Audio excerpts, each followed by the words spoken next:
On avance pour voir où est-ce qu'on sent des balles sous nos pieds. Et dès qu'on en sent, là avec la petite raclette, on vient soulever la vase. Et du coup les balles elles viennent automatiquement dans les puisettes. Il y a une bâche qui a été posée par le golf. Et du coup ça nous permet de juste racler sur la bâche et on détruit pas tout l'écosystème en dessous. C'est important pour vous l'aspect écologique?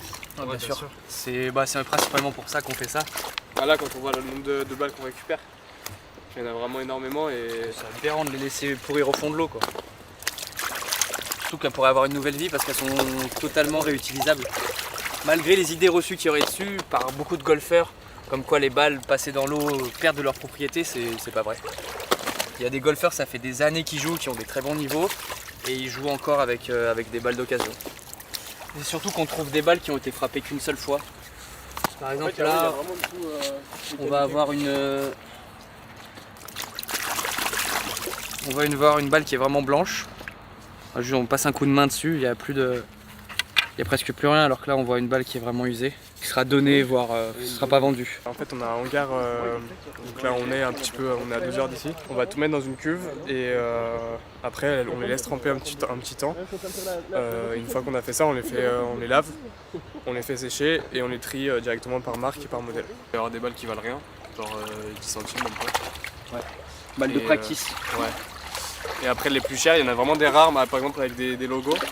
Par exemple des Porsche ou des Rolex. Balle Rolex, on a vu que les 3 en neuf c'était 300 €. Donc 100 € la balle. Mais bon, comme nous c'est d'occasion, tout ce qu'on ramasse ce sera forcément moins cher. Mais une fourchette de prix, on dirait entre 30 et 40 € une balle Rolex. On a calculé à environ 15 000 balles perdues dans l'obstacle d'eau du trou numéro 18. Donc on a 3 obstacles d'eau, donc vous faites le calcul, on peut dire peut-être qu'il y a 30 000 balles qui se perdent chaque année dans l'eau au Golf Club d'Aix-les-Bains. Il y a un réel besoin et forcément de récupérer ces balles parce qu'on a évidemment des carpes, on a des canards, enfin voilà, on a toute une faune qui vit sur notre parcours. On a ramassé une du coup. Ah merci. Hop là, une italienne en plus. Franco-italienne, il y a les 2 drapeaux. Ah ouais, oh énorme. C'est vrai. Regarde. Oh on l'a jamais eu celle-là. Jamais vu. Voilà. Faut trouver une rare. C'est impressionnant tout ce qu'il y a. On met le pied comme ça, on en fait ressortir. Là, par exemple, j'en sens une sous mon pied. Remonter. Hop là. En fait, c'est vraiment des couches et des couches de vase. Et les balles, elles s'accumulent et c'est Violent là-bas. Vous avez pas l'impression un peu d'être à la chasse aux œufs à Pâques? Si, un petit peu. Si, Un petit peu. Il n'y a pas de chocolat dedans. Ouais. Ouais, pas de chocolat. En fait. Oh, ouais, ouais. ça c'est beau. Voilà, on a là-dedans, il y en a 700. Là, il y en a 400. Là, il y en a 100. Ouais, 100. Donc en tout, ouais, on en a 1300 à peu près. Ouais, 1000 et quelques.